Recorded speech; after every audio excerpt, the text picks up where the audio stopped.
the NCR will now be placed under the General Community Quarantine, or the GCQ, starting June 1. Davao City will remain GCQ rather. And the other areas under GCQ, ano itong ating task force, the regions that would remain under GCQ will be regions 2, 3, 4A, and Pangasinan, Albay.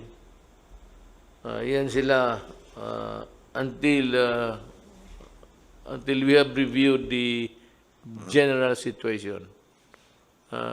We are not happy to put you in this place, but after review, maybe we can. But just let me tell you today that of those who are of late infection or those arriving in the country, we have a spike of about 5,000. Secretary, 500 rather, sorry, 500 lang. And Secretary Duque will expound more on that. The rest of the country will be placed under modified general community quarantine. Again, the rest of the country will be placed under modified general community quarantine. That is very clear now. In other areas, it will be again on a piecemeal basis, depending on the viability of the place to meet the challenges of COVID. But from time to time, Secretary Roque would give us the places where there will be changes. The opening of the airports. I have asked Secretary Tugadi, and he will have his time later, to explain what are his plans. We would like to know, sabay-sabay tayo. Then dito sa assistance ng OFW, we are coordinating with every government agency to help them. Sana po hindi na ito maulit yung there was this stranded Filipinos not knowing where to go and when. And we decided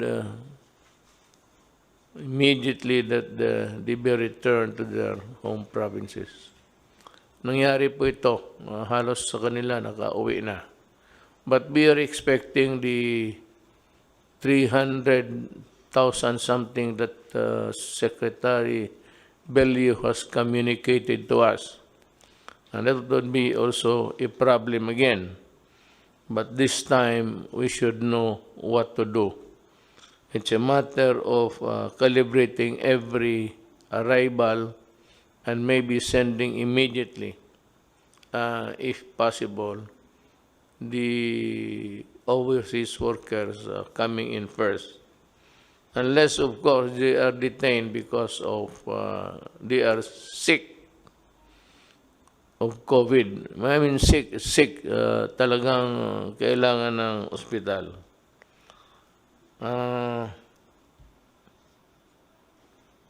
Dito naman sa, well, let me appeal to itong mga landlords, the owner of lahat na, malls, bazaars, big stores, whatever, na merong mga anong tawag nito, yung franchise nila sa may mga different stores selling different anything. What you have is you own the big building to be rented out. Marami dito sa kanila po,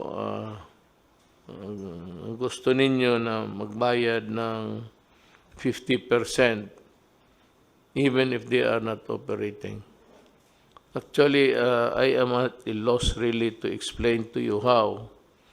But you know, when you collect from somebody who is not earning at all, it's practically flogging a dead horse.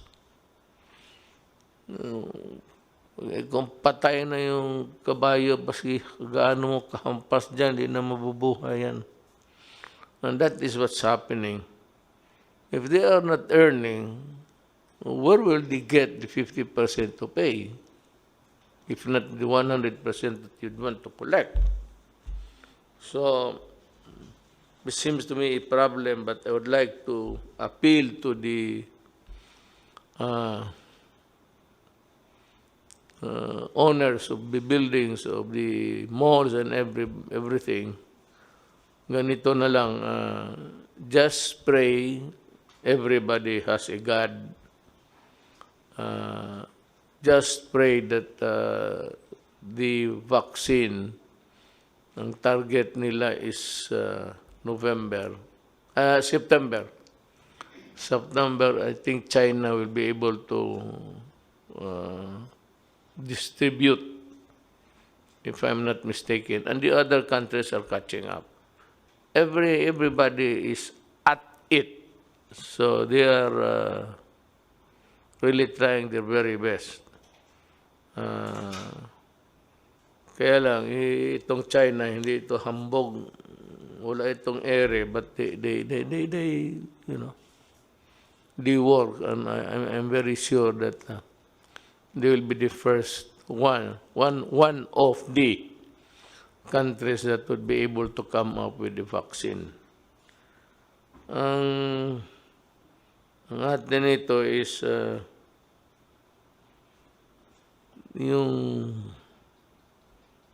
mga rental sana, balikan ko, should be a matter that should be addressed by the DTI. And there can be some sort of an adjudication process to fix this problem. Ako naman, nagikiusap, nagmakaawa, dahil nga talagang, if you're not earning, how are you supposed to pay? So, maawa naman tayo sa mga kababayan natin. Let us help one another. If it does not really spell bankruptcy sa inyo, tiisin na lang ninyo with nothing except your savings to tide you over. Baka sakali makatulong yung appeal ng gobyerno. Remember that the nation is still, the entire nation is still under quarantine. Let us move to the so-called new normal as we, let's see what develops ahead. Okay, kung mayroon lang bukas, I will be the first to announce. But, alam mo, remember, the COVID microbes are still in the air that you breathe, that you pass on to your fellow men if you are not ready or willing to wear the mask. It is precisely, this is the protection, not for you if you do not want it, but for the protection of the other guy. And that is why the state has every right to control your movement if you pass on a contagion to the other to the population. Kasi kung ikaw lang ang gusto, ayaw mo, And there are people who are like that. Ayaw nila. And they believe that they have the antibodies to fight the coronavirus. So, if the virus is there, tapos gusto mong labanan, bahala ka. But for you to pass that virus, if you get it from one place and from another person and pass it to the other guy, that's different. That is where the right of the state comes in. So that to prevent a mass contagion, gusto namin putulin kung saan namin maputol to stop it. That is the reason of the essence of the police power of the state, to come up with measures to protect public interest, public health, public safety, lahat. Nandiyan na yan. Case of peace and order, magkagulo, the state comes in. Yung may contagion and everybody is dying, falling, kasali yan. Public interest, if say, uncontrolled movement, or baski people trying to seize other people's property, or things like just being into a state of anarchy.